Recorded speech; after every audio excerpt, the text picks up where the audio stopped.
Recovery Daily podcast. I'm your host, Rachel Abassi. I'm a grateful, recovering alcoholic and stroke survivor. And today I wanted to tell you a little story time. I haven't done that in a long time. Don't get too excited. It's just a little tiny story with a lesson. I was in a meditation meeting last week. So every Thursday, my AA meeting is a meditation meeting. And there's a dude who is in charge of sharing like some kind of meditation. So he's the chair and he's in charge of sharing meditation music or whatever it is that we want to play in the background for 10 minutes while we all sit there quietly. So he's been doing an amazing job. It's the best meditation chair that I have experienced in my 9 years, and I've been going to meditation since the first year. He just I don't know, has a knack for finding stuff that is so truly serene and peaceful. And I love the stuff that he finds. And I think he's just well versed in meditation and that meditation experience. And so he's been great we've listened to flute music. We've listened to one of my favorites, which is the hand pan. And it's so much my favorite. That's another story, but we only have time for one story today. But my husband actually bought a hand pan, so he's learning how to play it. And I'm sitting patiently waiting for him to play it for me. And I have been nagging him about it. And I think he hasn't had time to pick it up. But that's another story. So this dude has been playing all this great music. So nothing changes. We go to the meeting last Thursday. And he's found some amazing music. I think it was classical music this time, which I listen to classical music a lot. I told my stepmother that, and she started telling me about a specific type of classical music. I don't know anyone in the classical music realm. I just know that my ears like it and my brain likes it. But she inspired me to learn a little bit more about it. And a couple people since then, when I say I like classical music, they start telling me which kind they like. And I'm like, maybe I need to learn a little bit about that. So, hey, that's one of my values, learning. Okay. So, we're meditating, we're quiet, and we're listening to this beautiful classical music, and boom, there's an ad. An ad comes up. Okay. So then the dude, the chair, oh my God. I checked it to see if there was an ad, and there wasn't. And so you could tell that he was just visibly frustrated. Not overly frustrated, but definitely frustrated because he had taken precautions in order to make sure that the 10 minutes for us that he was in charge of was a serene 10 minutes. Imagine you're in charge of this room of people that are getting ready to go to work for the day, and your job is to offer them 10 minutes of serenity. And that serenity that he's so good at just flew out the door, in a second. And I could hear his frustration. And so in that moment that was meant for peace and presence and surrender ended up being his control of the situation just went out the door. He did everything that he could to control the environment that we were all going to meditate in, and it still didn't work for him. Side note, it just started pouring down rain, and the window that I'm looking out of is right above the computer screen, so that's why I'm not looking at the screen. It helps me to just look out the window. But now that it's pouring down rain, it might be moving more outside than it is on the screen. Anyway, so once he was able to like turn the ad off, and it was really fast that he turned the ad off, and he was like, I'm so sorry. And we got back to a few more minutes of meditation before the 10 minutes were over. So I immediately felt empathy for this chairperson. I did not judge him for, oh, I can't believe that, he played something that has an ad and how, I just felt empathetic for him because I'm betting while I'm sitting there meditating, quote unquote, at this point. But I was meditating again. It's just that my thought pattern had changed. What I was thinking about changed. The topic that I was thinking about in my meditation changed. I started thinking about how he probably felt like he messed up. And I was thinking, I need to share about this. I need to share about how my meditation in those 10 minutes shifted from being focused on self, focused on my own serenity, to focusing on his serenity. And I thought that that was a interesting shift, that I wished during those last 3 minutes that I could have spoken up and said, it's okay. We're all okay. Like we're still all together and we're all serene. And I just wanted to offer him like that grace. And while I'm looking at him, feeling like he's putting that pressure on himself of he tried everything he could to get it just right and it didn't work for him. So it was just really interesting for me and how that distraction, that sudden and unexpected distraction taught me something. It taught me about how I can spend it taught me a lot of stuff. Okay. One of the things is it taught me how easily it is to shift from spending time focused on self to spending time thinking about somebody else.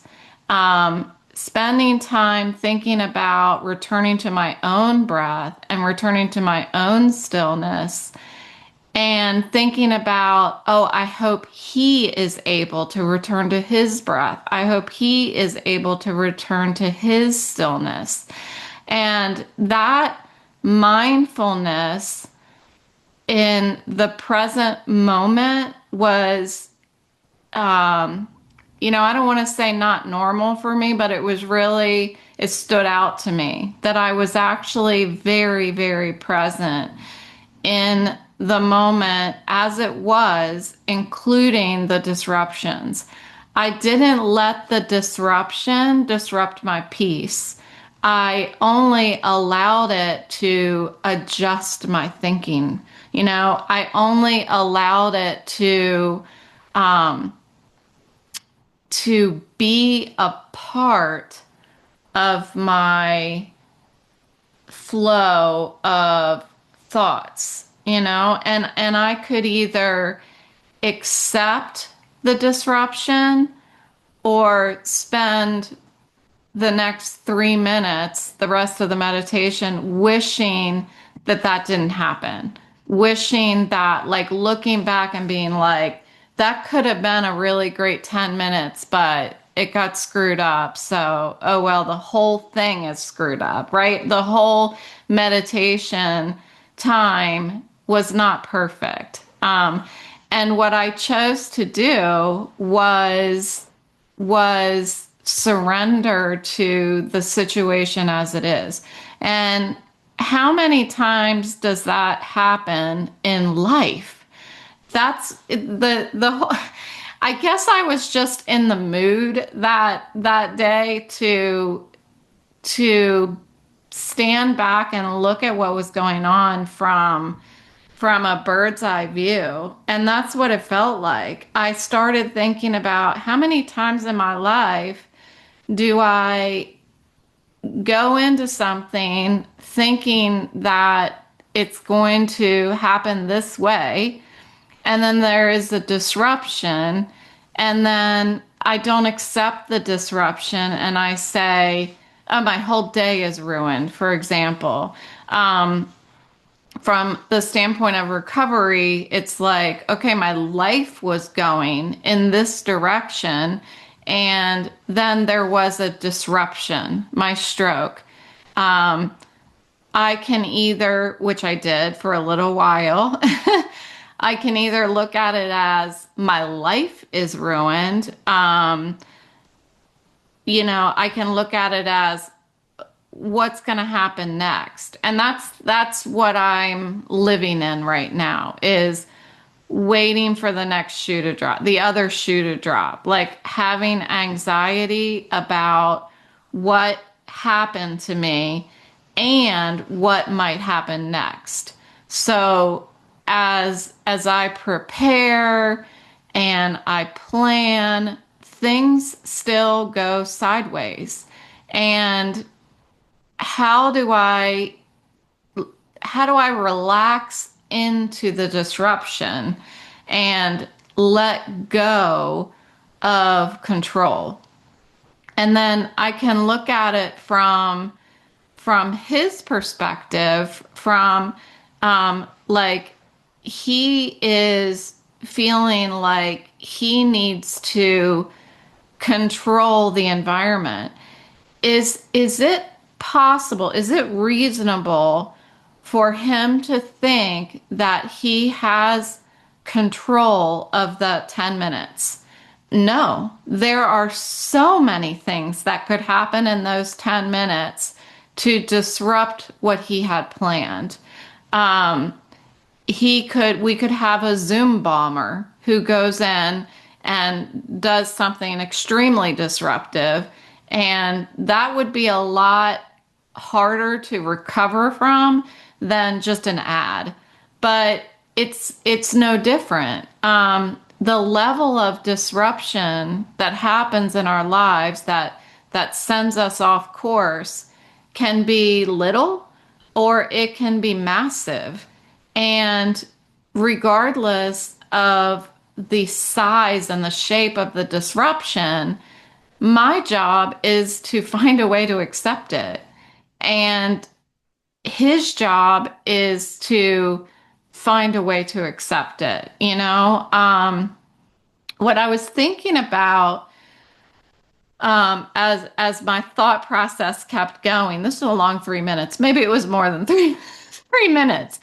But another thing that I wrote down after the experience, as I was sitting and listening to other people share after the meditation, I wrote down how I started thinking about faith and how our experiences shape what our faith looks like, but our faith shape what our experiences look like.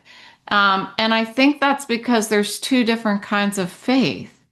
There's blind faith, and that's where we trust with no reason. It's just like, I hope this goes great, right? I'm going into the 10-minute meditation, and I hope it's perfect.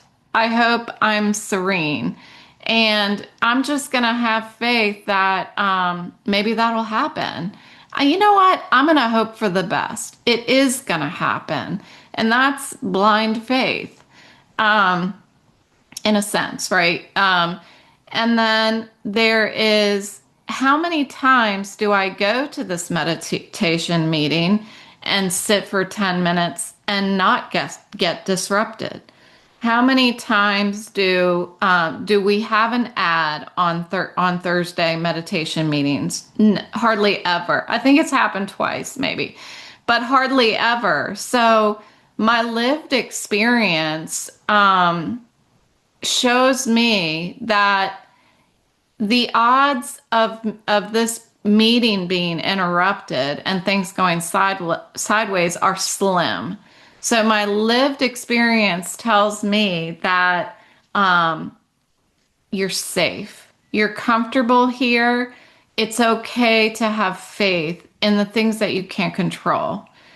And then there's the other kind of faith, which is that comes out of those lived experiences, which I would call evidential faith. And that is something that is built over time that we get from multiple lived experiences, watching watching the impact of these things that I have faith in, watching the impact on my life and how I live through it, how I grow through it, how I thrive through it. So despite disruptions, and to me, what that tells me is that faith requires me to, how can I say that? How can I say this? Faith, in order to grow, requires me to have experiences. Faith, in order for it to grow, has to start blindly. It has to. I guess you could have an experience that came first and then have faith. But sometimes, like in my sobriety, the blind faith came first. I had no evidence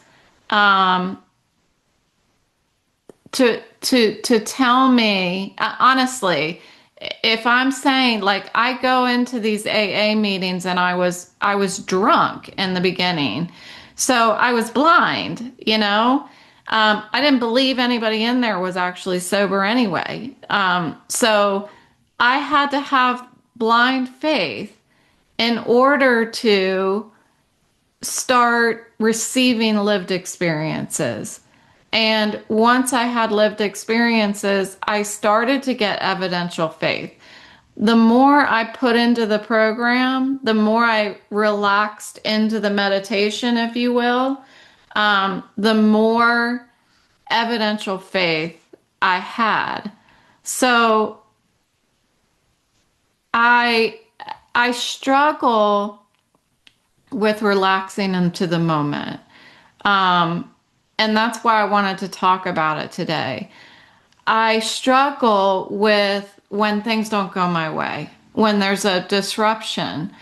And what this story is a reminder of me for is that disruptions don't have to steal anything from me. Disruptions are an opportunity to reset my thinking, to add another variable into the equation. You know, faith does not mean that things are going to go perfectly. Faith means that I am able to fall backwards and somebody's going to catch me. I thought of something funny, but I was like, you know, sometimes it hurts when people, you know, how far am I falling and who's catching me? What if they drop me? You know, all of these little things that could go awry if I fall backwards into somebody else's. What if they're not strong enough and I gently fall to the ground? I don't know, but if I don't fall backwards into other people's arms, because that's what I need. I need other people. If I don't fall backwards, regardless, if I don't have that blind faith and I don't fall backwards, where am I left? I'm left standing, facing in the other direction, away from everybody else. You know, I'm going nowhere. So I have to have faith in order to have the experiences to know whether it's right for me or not. So, I think it's just a reminder for me today, you know, stop holding my breath. Um, Allow disruptions to reshape my thought process. Uh, Understand that life includes when things go differently than how I planned. Honestly, life is better when they don't go as I planned. Disruptions sometimes make things better. And in that meditation experience, it did. I can't tell you that I had any profound thoughts during the first 7 minutes of that meditation. But in the last three, after that ad played, I did. And after we finished meditating, I was the first one to share. And I said, I just want you to know that the meditation experience for me was incredible. And that ad, just what happened during that meditation, that experience of feeling serene and then having a disruption and then figuring out what I was going to allow that disruption to do to me today, taught me a lot of stuff. You know, it taught me a lot of stuff, and so I wanted to share it with you. So hopefully you got as much out of that as I did. And thanks for coming. The rain is over. It was really fast, and now the sun is shining. So it's those bizarre days at the end of May. So thanks for coming, and I'll talk to you tomorrow.